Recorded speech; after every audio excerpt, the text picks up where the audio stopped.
look ahead of you to your right, you have a statue. That's the Duke of Wellington, and he's on his horse called Copenhagen. So he beat Napoleon Bonaparte at the Battle of Waterloo in 1815. He's a migrant from Ireland. His real name was Arthur Wellesley. And when he came here with his mother used to say every day, "Where's my boy? Where's my ugly boy? What an ugly face you have. You have a face for gunpowder." And little did she know, she must have been psychic. He'd been made of you, and up to your left, you see a clock tower. So that's above the Balmoral Hotel, which is a 5-star service hotel. But it didn't used to be the Balmoral, it used to be the Northern Railway Hotel linked to the station next door. J.K. Rowling stayed here for 6 months to finish the Bentley Voyage, in 552, and the clock is under 3 minutes past. That was to enable the passengers to get to the station. So talking about the station, look to your left and you'll see 2 black triangles that say Waverley. They represent a pen nib, because Waverley is the first station to be named after a novel. And that novel was by the gentleman ahead of us fast approaching in what's known locally as the Gothic rocket, ready to take off. That's him. Sir Walter Scott, carved out of white Carrara marble, 1 stone. City of Literature in 2004 from UNESCO. He wrote 6 historic novels. The first one was Waverley.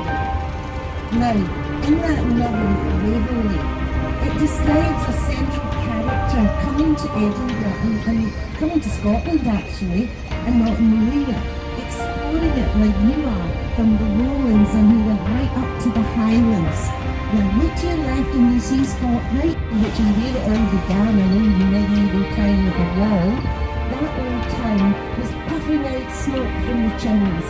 The trains were puffing out smoke from the steam engines. There was smoke everywhere. Round the castle was a lake called the Nord Loch, and it was stagnant. It was filthy. It was already put levels onto tenements, added them on, pushed up buildings between buildings. The regulations were not there for building. It was unsanitary. It was filthy. And it came to the point where everyone had to acknowledge we cannot put another body on there. We need to have it gradually. So back to the plan, 1 square. But the plan said 2 squares. So opposite this square here, in the west end, a lovely roof with a starlit dome underneath. So I want you to look keenly at the whole family, fun, kids, leisure, very sociable. A nice ambience. As we pass Harvey Nichols, are you ready? Eyes left, Dundas House. Notice the statue. The man is bigger than the horse. Now look. It looks like a big dog. Actually, that statue was designed to go in Charlotte Square, the Queen's Square, but it wasn't allowed because of its lack of proportion, and he wasn't paid for it either. But we're going up, and look left, and you see the green dome. That has it. See how it's just 1 street that's squeezing and in no time. And at the time, that's called the High Street, or the Royal Mile, because it's about a mile long between the barracks and the council and the palace. So now it's underused, it's pretty empty most of the time. Few people can afford to buy a property here or to maintain it. Like every year you maintain the gardens throughout the year, and also you need to pay for it. This was the home of Sir Queen Street. 52 Queen Street. This is the home of Sir James Young Simpson. You know what? You get it. Number 52, it's spreading out to the right, into the right, and in the morning will be found unconscious on Please, Jane, thank you. That's wonderful. Thanks for contributing. So, so basically, we could use it in Scotland, but as you know, Scotland is Young Simpson in Scotland. Scotland. Jane Simpson, anyway, I'm not sure about that. As she looked at her, there's a square named after the King's wife, Charlotte. Now, Slow. this building is absolutely the mirror image of it. This is the Georgians. You're going to see fake windows as you walk around the city, and this is why. Maybe there's a chimney breast where they wanted windows, so if they can't have it, take it. And building. Now, Queen Victoria was invited to the unveiling of that statue by the person who made it, John Steele. He also made the Duke of Wellington and rode to stop. And you turn right into Frederick Street. Yeah, if you might just get a picture of it if the turn is slow enough. We're lucky today we can see a bit of the water. The Scottish har or mist isn't too heavy right at the moment. When we do turn to the right, I forewarn you that Frederick Street is cobblestoned. So do hang on to your fillings and everything else. It's a bit of a rocky road up there. St. Stephen's, now St. Stephen's Theatre. It is Rose Street. If anyone wants to get off, please go. In future, you don't just need to wait for me if you want off, and I'll tell the driver. You don't need to press the red buttons. Downstairs, you've got red buttons to press. So, yeah, we're going to pass over George Street, that big round street with the squares dangling on either end of it, and we're going right down to Princess Street again. So, the man and the gentleman in the middle, William Pitt the Younger, just 24 when he was the Prime Minister, and dealing with people bricked up the windows so they didn't have to pay the tax, and what the one horse and cart tax. So that was him. Look to your right and left. This is Rose Street, about a mile long, 27 to 30 bars and ways long. Great if you're getting married. Start at one end and work your way to the other. Keep your knee pads in your pockets, you will be crawling. Look to the left. There's a pink arched window. That is if you like to dine with the dogs. That's the Chihuahua Cafe, which you can book online. £10 each, and there's 3 buildings grouped together with a small one in the middle. People usually stand outside that small one. Is it yes now? Because there's cannons out in front of that. That's St. Margaret's Chapel. That was built in the 1100s, and that is the oldest building up there. Right, you want off at Lothian Road, is that right? Lothian Road? I think we've got people wanting off on the corner, okay? So Lothian Road. So you couldn't get it back to the 1900s when 4 Scottish students went down there and nicked it back and hid it in the Arbor.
Go, bugger on there.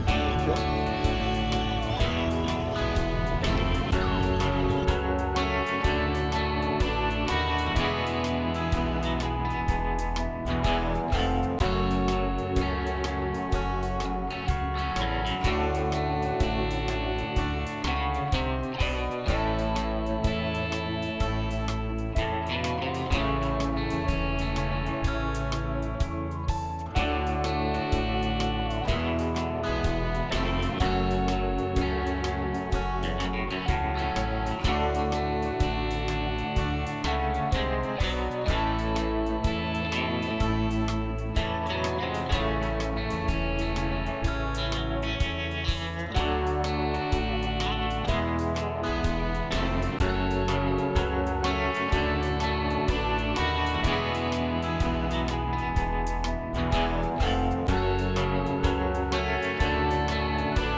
Hello, Mr. Long.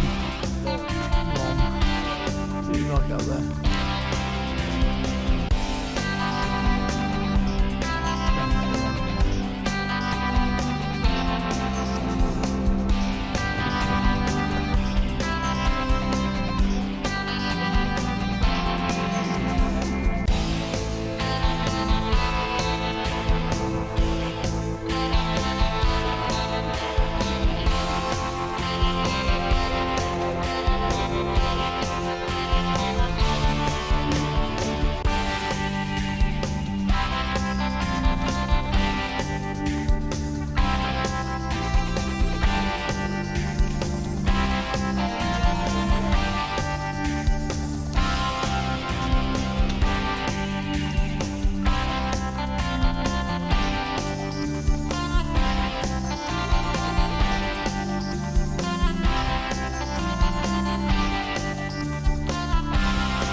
to the Falkirk Wheel, and for about 10 minutes today, welcome to sunny Scotland.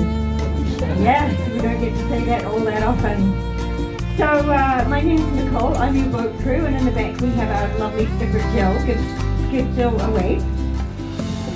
And Jill will want me to tell you that I'm doing the driving today, so she's very kindly letting me drive because I'm working towards my skipper license. So anything that goes horribly wrong, that's me. Alright, so we are going to do a 180-degree vertical turn now that will take us up to the top of the wheel. From there we'll head out onto the aqueduct, through the Rough Castle Tunnel, and we'll be going 4 miles an hour, so you'll need to hang on tight for a breathtaking handbrake turn that I'm going to pull for you down here. Then we'll come back the same way, back into the upper gondola, and from there we'll be able to point out some landmarks for you and also answer any questions. So just a very quick safety briefing. There are 6 emergency exits on the boat, 2 here with me of water. However, if we do have to leave the boat, Jill and I will be first off. And then we will, however, stick around and not bring it down the hill. We will stick around and help you to get off as well. We just ask that you get off on the side that we're tied up to. If you go out that way, it would wreck our hair if we came in after you, so that will never happen. Okay, I have some guidebooks for sale here. They are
For example, the boat you are sitting in now, it displaces its exact own weight in water.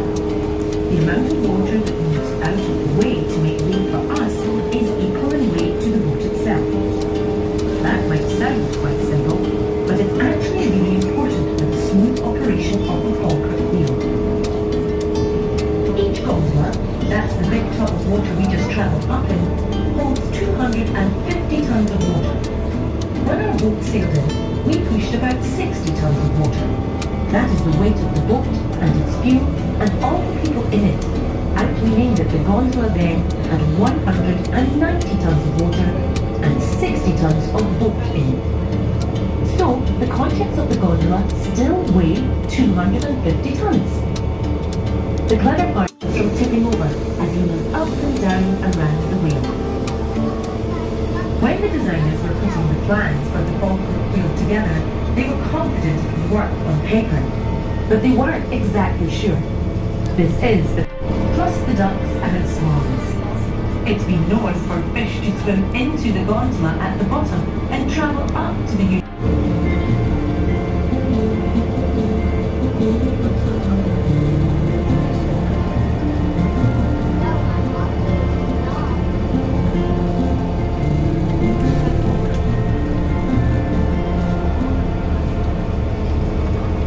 On the right side of the boat, as we enter the tunnel, you'll see a sign reading Rough Castle Tunnel. What castle? You cannot see a castle near here.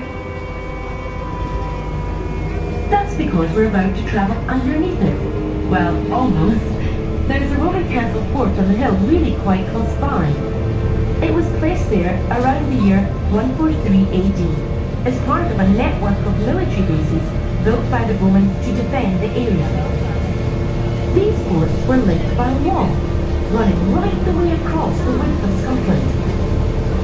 For a lot of its distance, this system of forts and walls follows the rough route of the Forth and Clyde Canal, linking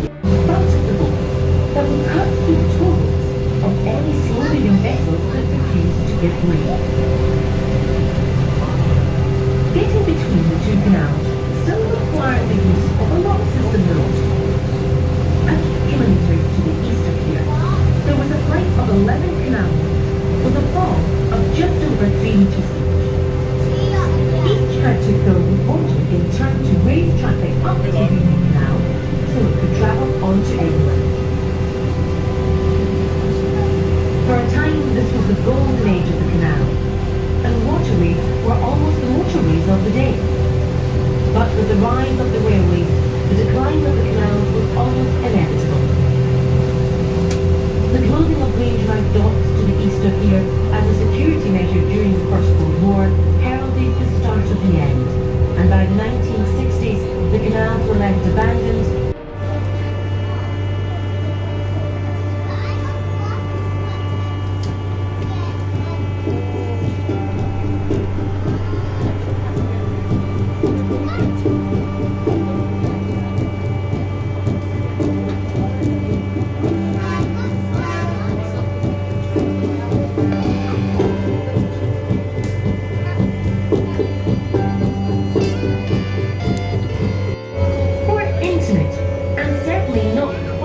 Grand views as on the other side.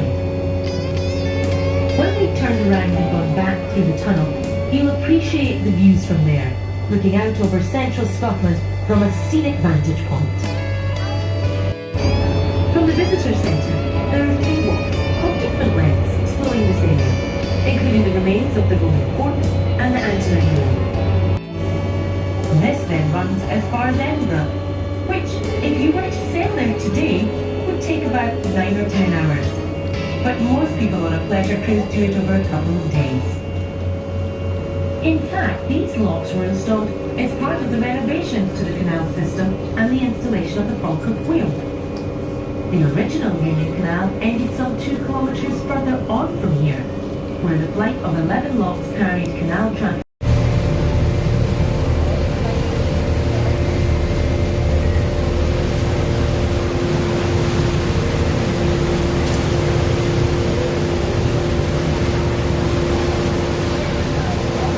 You might wonder why we went to the trouble of creating the Falkirk Wheel. You'll remember that the 2 canals had fallen into a state of disrepair in the late 20th century, and they weren't used for transporting goods or people anymore. It might have been easier just to fill the canals in and forget about them altogether. But then, in the late 1990s, it was realised that a local canal brought back to life rather than sitting there abandoned. The Millennium Link project saw these canals repaired and reopened, and at £84 million was Britain's most ambitious canal restoration project ever. In just 3 years, waterways were dredged, including removing 300,000 tonnes of silt, locks were replaced, 9 new locks built, and tow paths restored. There were also 35 new bridges and 5 kilometres of new canal. And it's been a huge success. Canal-side investment has gone through the roof. Structure pressed into 45,000 boat rolls, and each one was tightened by hand. The 2 gondolas between them hold 1 million litres of water and can move the weight of 100 elephants. And it does all that in just 5 minutes, using the power